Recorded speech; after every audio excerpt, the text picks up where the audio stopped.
The gavel hadn't even finished falling when the laughter started. 40, maybe 50 people standing in the long grass of a rural Indiana estate auction, and every single one of them was looking at the old biker in the back. 68 years old, gray beard down to the middle of his chest, a leather cut so weathered it looked like it had been chewed by every road between Sturgis and the Gulf. His name was Otis Carradine, and he had just paid $4 for a hunk of rust that the auctioneer himself had called, and I quote, a useless lump of pig iron. $4. Less than a cup of gas station coffee. The auctioneer leaned into the mic, smirking under his straw hat, and said, sold. To the gentleman who clearly knows scrap metal better than the rest of us. The crowd snickered. A young guy in a Tractor Supply hat actually slapped his knee. And Otis, he didn't even look up. He just tipped his chin once, raised his number paddle for the runner to log it, and walked back through the crowd toward the truck like a man who had just won the lottery and was trying very hard not to show it. Because here's the thing nobody at that auction knew. Not the auctioneer. Not the snickering crowd. Not even Otis himself, not yet, not fully. That $4 lump of rust was about to rewrite everything he thought he knew about his own bloodline. And by the time he lifted the tarp off it 3 hours later in his own barn, his hands were going to be shaking so badly he'd have to sit down on a hay bale and just breathe. Stay with me on this one.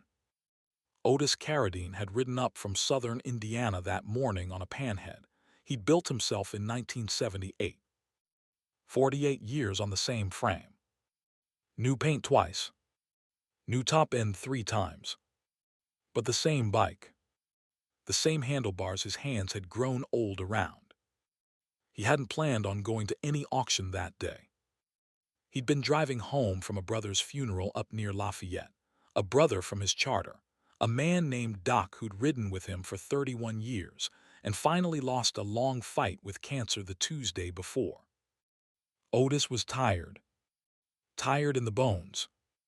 Tired in the kind of way you only get when you start losing the men who knew you when you were young. He'd seen the auction sign hand-painted on a sheet of plywood at a county road intersection, the kind of sign farmers nail up when an old estate is finally being broken apart. Estate auction Saturday. Everything must go. And something in him, some little voice he couldn't name, told him to turn left instead of right. So he did.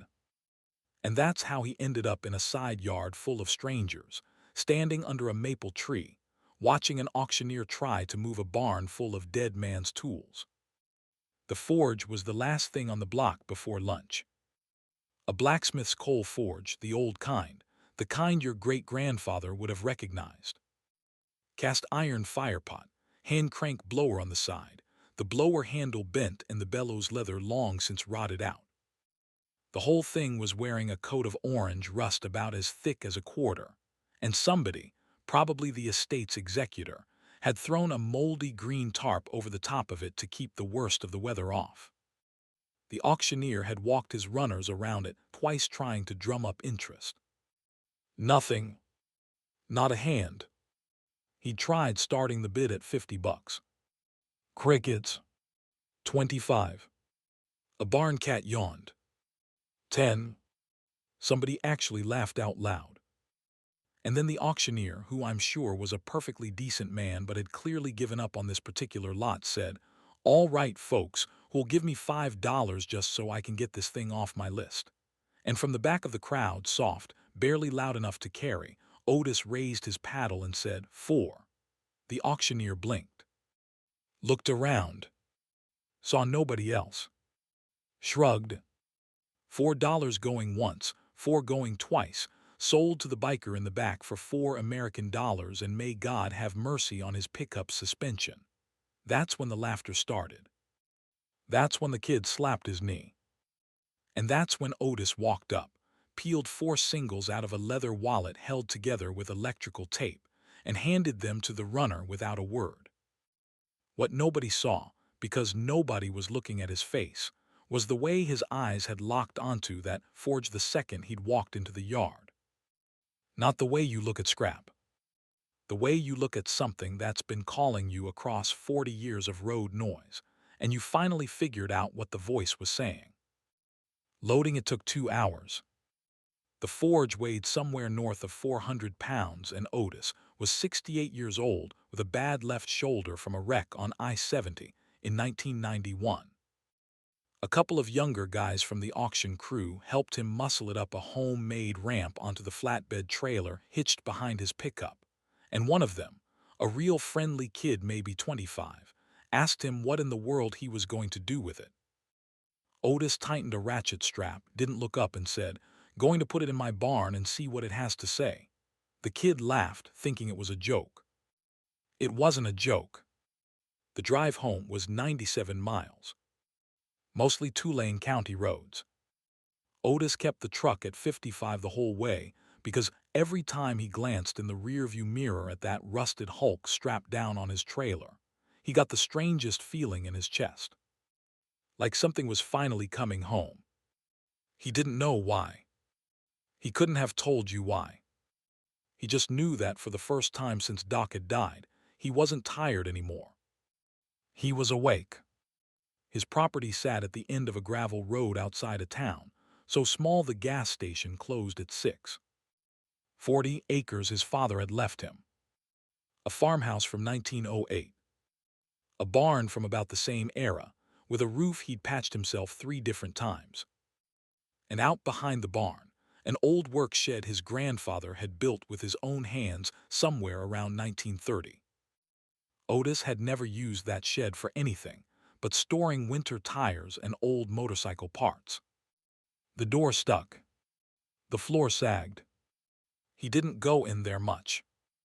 Something about it had always felt heavier than it should, the way some rooms in old houses do, like there's a guest you can't quite see sitting in the corner waiting for you to remember them. He backed the trailer up to the barn, killed the engine, and just sat there in the cab for a minute, listening to the truck tick as it cooled, listening to the wind in the corn across the road, listening to whatever it was that lump of iron was trying to tell him.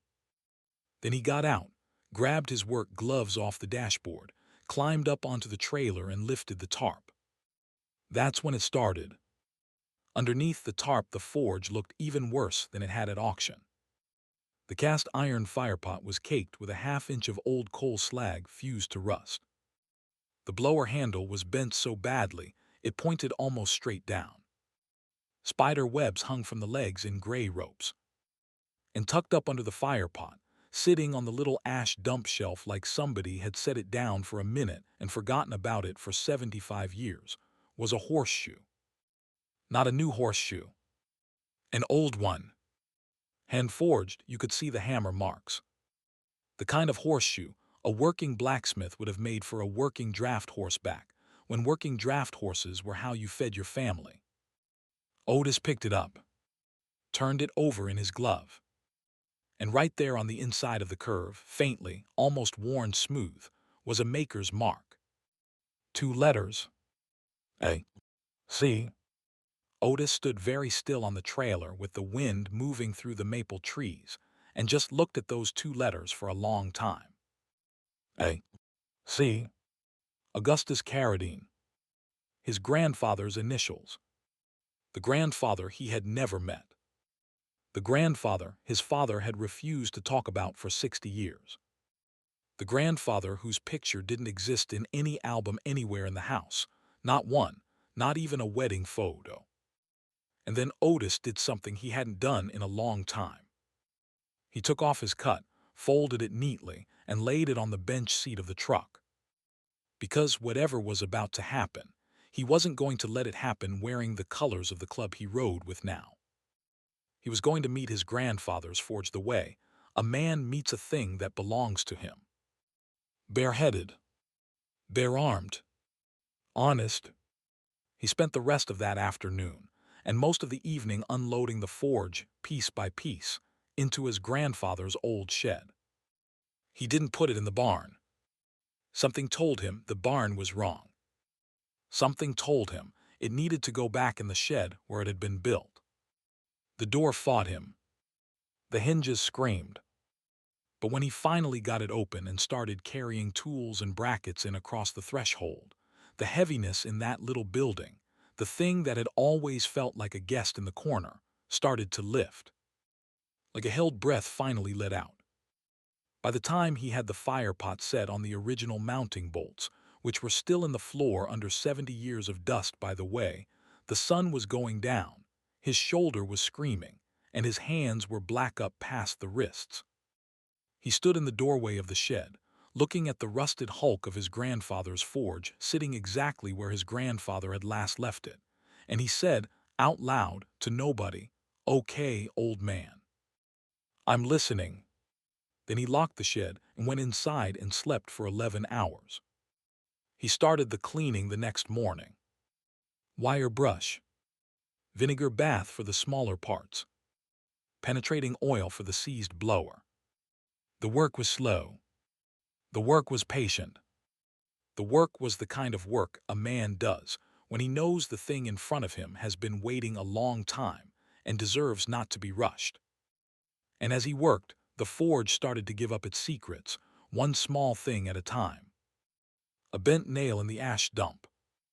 A scrap of leather that might have been from an old apron strap. A coin, a 1932 wheat penny, stuck to the bottom of the fire pot with a fingerprint of green corrosion. Otis cleaned each thing, set each thing on a clean rag on his workbench, and kept going. He found a horseshoe nail, hand-cut square-shanked, the kind nobody's made for 60 years. He found a piece of a broken file with the handle missing. He found a small iron ring, not jewelry, more like a key ring with nothing on it. Each piece told him something. Each piece said, "Your grandfather worked here. Your grandfather stood right where you're standing. Your grandfather sweated into this floor." And every time Otis brushed a new layer of rust off the side of the fire pot, he thought he could almost hear, very faintly, somewhere underneath the metal, the sound of a hammer. By the third day, he was deep into the body of the fire pot itself, scraping out the last of the fused slag with a putty knife and a wire brush. The thing had been packed full of 75 years of compressed coal ash, the kind of stuff that turns into concrete when you leave it long enough. He was working with a flashlight in his teeth, head bent down inside the bowl, when the putty knife hit something that didn't sound like ash. It sounded like wood. Or maybe metal wrapped in something. Otis froze. He pulled his head out of the fire pot, set the putty knife down, and just stood there for a second with his heart doing that thing hearts do when they've been waiting for something for a long time, and they finally feel it coming. Then he reached back in. He had to chisel for the better part of an hour to get it out. Whatever it was, somebody had wedged it down into the bottom of the fire pot underneath, what looked like a deliberately packed layer of fire clay. Not accidentally. Not by mistake. Somebody had hidden this thing here on purpose, packed it down, sealed it over, and walked away. The clay broke up in chunks. The chunks came out one at a time. And finally, Otis worked his glove down into the bottom of the bowl, got his fingers around something hard and rectangular, and pulled. It was a box.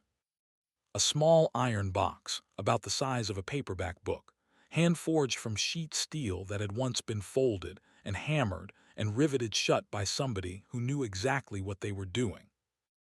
The lid was held down by a little latch shaped, when he looked close, like a tiny anvil. The whole thing was orange with rust, but the rust was thin, surface only, the kind you get when a piece of well-made iron sits in a dry pocket for 3/4 of a century. Otis sat down on his hay bale. The flashlight was still in his teeth. He took it out.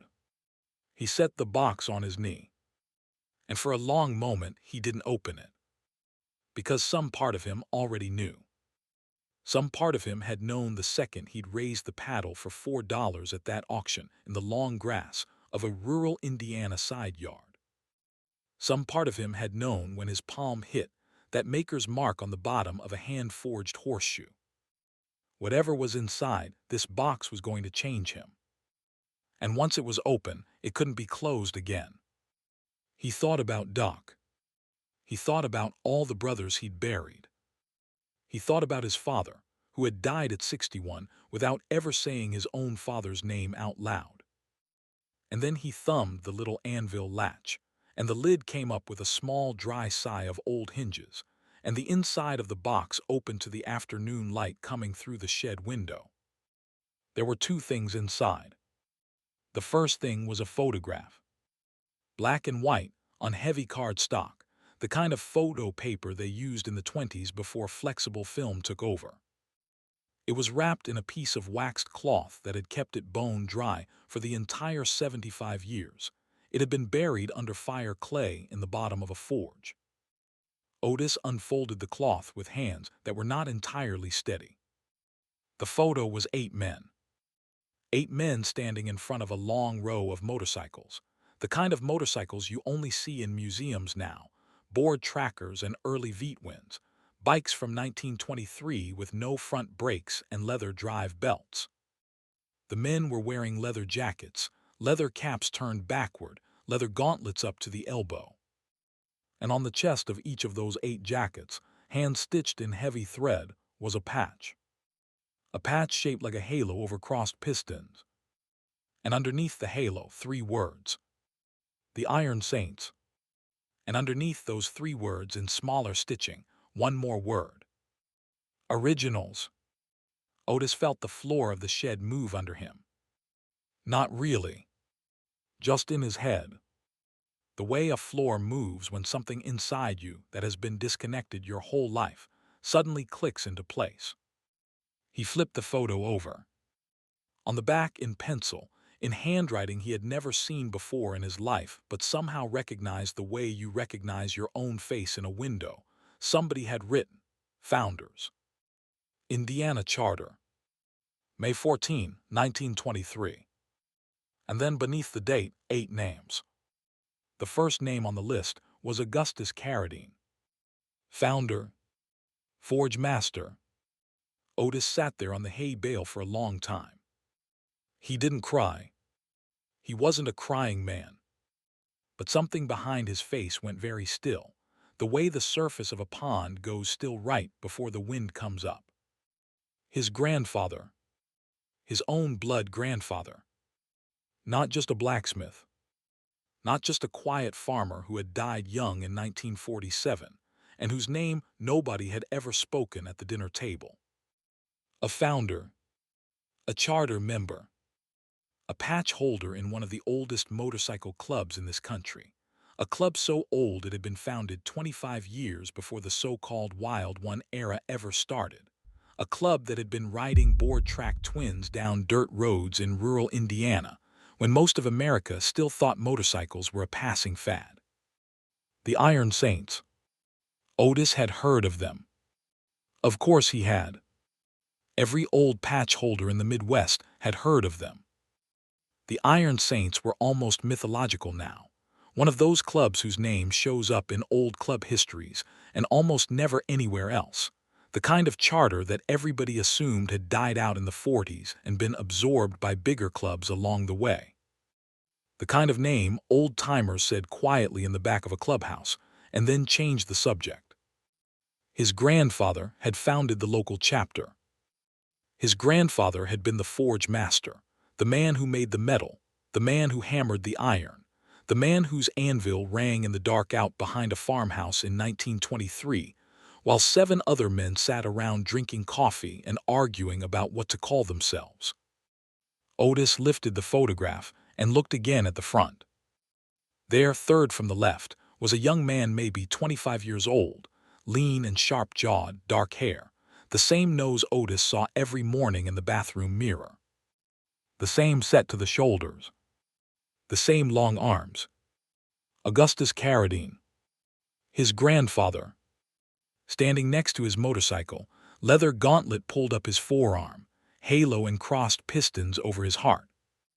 Looking at the camera, the way a man looks at something he intends to outlive. He hadn't outlived it.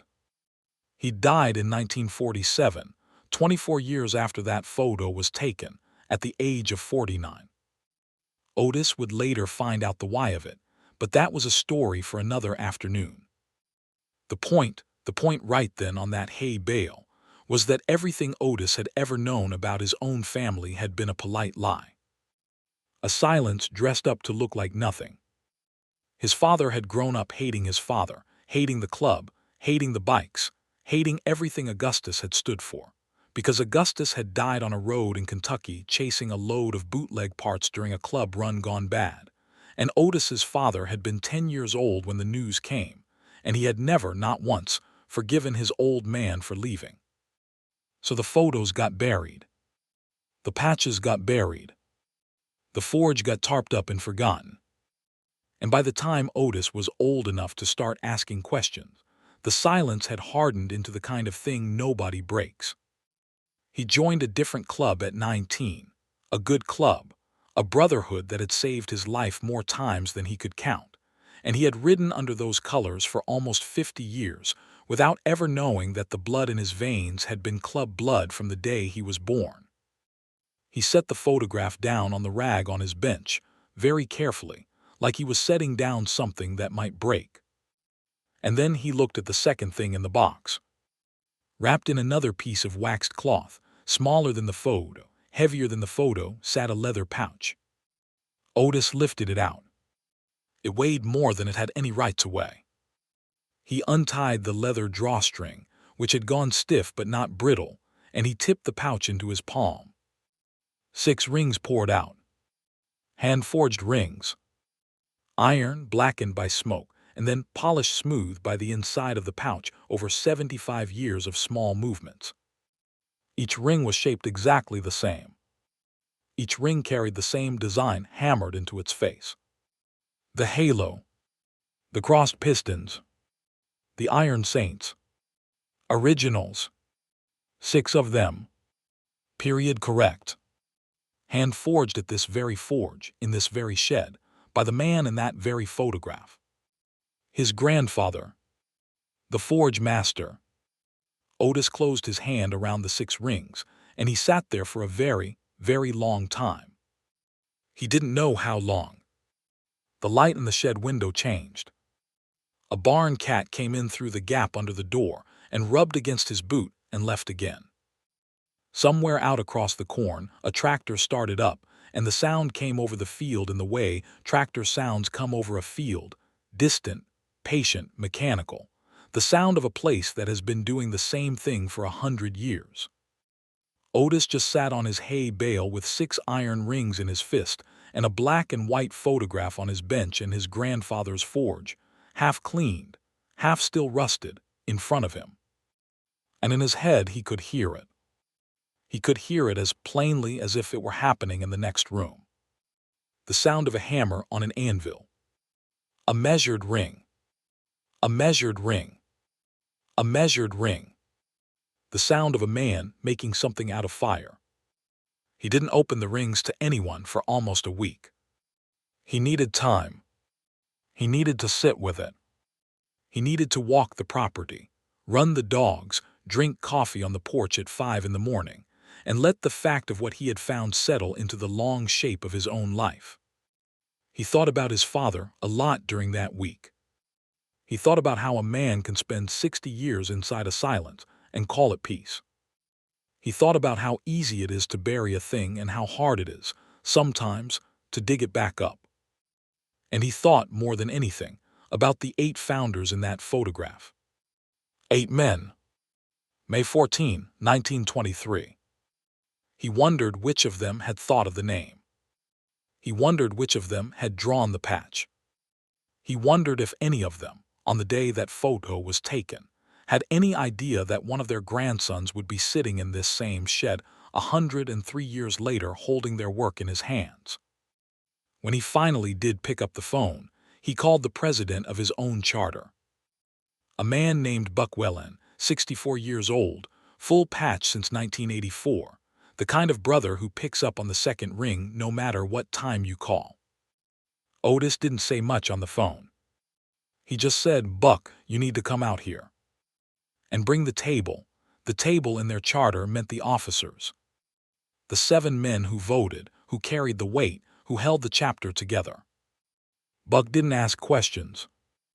Buck said when, Otis said Sunday, and Buck said we'll be there. They came on Sunday afternoon, 7 Harleys rolling up his gravel road in formation, parking in a neat row along his fence the way brothers park when they're showing respect for a brother's property. Otis met them on the porch with coffee. He didn't say what he'd found.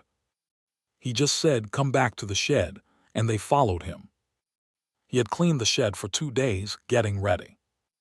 The forge sat in the middle, half restored, the firepot scoured down to bare metal, the blower handle straightened and repinned, the legs wire brushed and oiled. The bench along the wall held the photograph in a simple wooden frame Otis had made himself out of barn wood. The leather pouch sat next to the photograph, and on a clean square of black velvet, 6 iron rings sat in a careful row. Buck Whelan stopped in the doorway and didn't move for 30 seconds. He just stood there. Then he took off his cut, the same way Otis had a week earlier on the trailer, and he held it in his hands, and he walked into the shed slowly. He went to the bench first. He looked at the photograph. He looked at the rings. He looked back at Otis. And he said very quietly, the way a man speaks in a church, "Brother, what is this?" Otis told him. He told all of them. He stood in the doorway of his grandfather's shed, and he told 7 men, 7 brothers who had ridden with him for decades, the whole story. Augustus Carradine. May 14, 1923. The Iron Saints. The Forge Master. The Founder. The silence his father had built around it all. The $4 at the auction. The maker's mark on the horseshoe. The box wedged under fire clay in the bottom of the firepot. The patch over the heart. The rings. When he finished, nobody said anything for a long time. And then Buck Whelan, 64 years old, full patch since 1984, walked across the shed floor, took Otis by both shoulders, and pulled him into the kind of hug that brothers don't give lightly. And he said into Otis's ear, "You didn't buy a forge. Your grandfather bought you back." Otis didn't answer. He couldn't. In the months that followed, the story moved the way stories like this move, which is to say slowly, and only among people who deserve to hear it. Otis didn't put it on the internet. He didn't take the photograph to a museum. He didn't even tell his sister at first, though he eventually did, and she sat at his kitchen table and cried for an hour because their father had carried that silence for so long and never set it down. A collector friend of Buck's, a man who specialized in pre-war motorcycle club artifacts, came out to the property one weekend and looked at the rings and the photograph and just shook his head for a long time. He said very carefully that the rings alone, 6 of them, hand-forged by an original founder, period correct, with documented provenance going back to 1923, were worth more money than Otis was going to want to hear out loud. He said the photograph, with its named back, was the kind of document that historians of American motorcycle culture would write entire papers about. He said it was the rarest set of objects he had ever held in his hands, and he had been doing this for 40 years. Otis listened. Otis thanked him. And then Otis said very politely that none of it was for sale. Not the photograph. Not the rings. Not the forge. Not for any price. Because he had finally understood what his grandfather had been doing on the day, he packed that little iron box down into the bottom of the firepot and sealed it over with fire clay. He had been writing a letter. He had been writing a letter to whoever, someday, somehow, came back to that forge with hands that knew how to clean it. And the letter said, "This is who we were. This is who you are. This work is not over." So Otis went back to work. He spent the rest of that winter restoring the forge to running condition. He sourced a new bellows, leather from a man in Pennsylvania who still made them by hand. He re-rigged the blower. He replaced the rotted floor under the bench. He took the bent blower handle to a buddy who had a machine shop and straightened it properly. And when the first warm Saturday came in April, he lit a fire in his grandfather's forge for the first time in 79 years. The coal caught. The blower turned. The bellows breathed. And the firepot, the same firepot that had hidden a box for 3/4 of a century, glowed orange in the dark of the shed, exactly the way it had glowed in 1923. Otis stood in front of it with a fresh leather apron on, his sleeves rolled up, and he started learning, by feel and by trial, and by the long, slow conversation a smith has with hot metal, to make a ring. He had never forged a ring before. He had been a mechanic his whole life, not a blacksmith. But he had Augustus's tools. He had Augustus's anvil. He had Augustus's 6 original rings on the bench beside him as a template. And he had, finally, the bloodline behind his hands. The first ring took him 11 hours and came out wrong. The second one took 6 hours and came out close. The 7th ring he made was the first one that matched. Halo. Crossed pistons. Hand-stamped. Hammered, quenched, polished, oiled. He held it up in the lamplight of the shed at 2 in the morning, and he turned it slowly between his fingers and he said, out loud, the way he'd talked to the forge that first night, "Okay, old man. I think I've got it." He made a ring for every brother in his current charter. 18 rings. It took him most of the summer. He did them one at a time. He did them right. And then, on a Saturday in October, he called the whole chapter out to the property. 18 brothers rolled up the gravel road in formation. He met them at the shed door. And one by one, he handed each man a ring, hand-forged on his grandfather's forge in his grandfather's shed, using his grandfather's technique. He didn't make a speech. He just said to each man as he laid the ring in his palm, "From my old man's old man. To you. Welcome to the line." Some of those brothers, hardened road dogs who hadn't shed a tear since their mothers died, stood in the gravel of Otis's driveway that afternoon with iron rings in their hands and just looked at the ground for a while. Because they understood. They understood what they were holding. Not jewelry. Not a gift. A piece of a line that ran back through the dirt of this country for more than 100 years, an unbroken line of men who had chosen the road and the brotherhood and the work of their own hands, and they were now, every one of them, a link in that line. The forge sits in that shed today. Otis keeps it lit on holidays. He keeps it lit on the anniversary of Doc's death. He keeps it lit on May 14th every year, the day his grandfather and 7 other men stood in front of their motorcycles with leather gauntlets up to their elbows and decided to call themselves the Iron Saints. The original photograph hangs above the bench in a barn wood frame Otis built himself, and underneath it, on a small brass plate he hammered out by hand, are 8 names and 1 date. Augustus Carradine. Founder. Forge Master. May 14, 1923. The little iron box sits next to the photograph. It is empty now. It has done its job. It carried its letter for 75 years, and the letter has finally been read. The auctioneer back in that Indiana side yard never knew. The kid in the tractor supply hat never knew. The crowd that snickered when an old biker raised his paddle for a useless lump of pig iron never knew.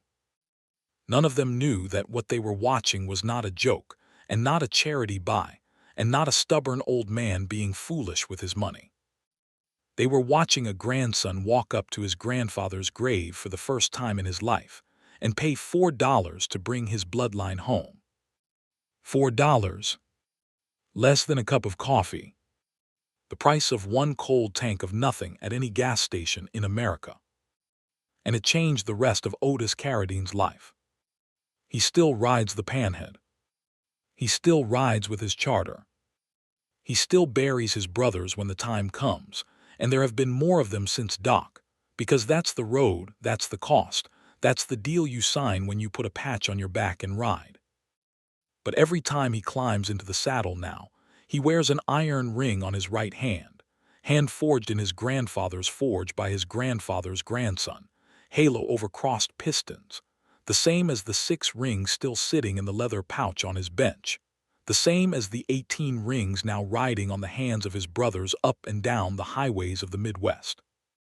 The line is not broken. The line was never broken. It was just buried, waiting for a man with the right last name to lift the tarp. If you've made it this far, do me one favor. Hit the subscribe button if you haven't already. The next story is about a Vietnam vet who walked into a pawn shop with $7 and walked out with the dog tags of the man who saved his life in 1968. It's a hard one. It's a good one. And you're going to want to be here for it.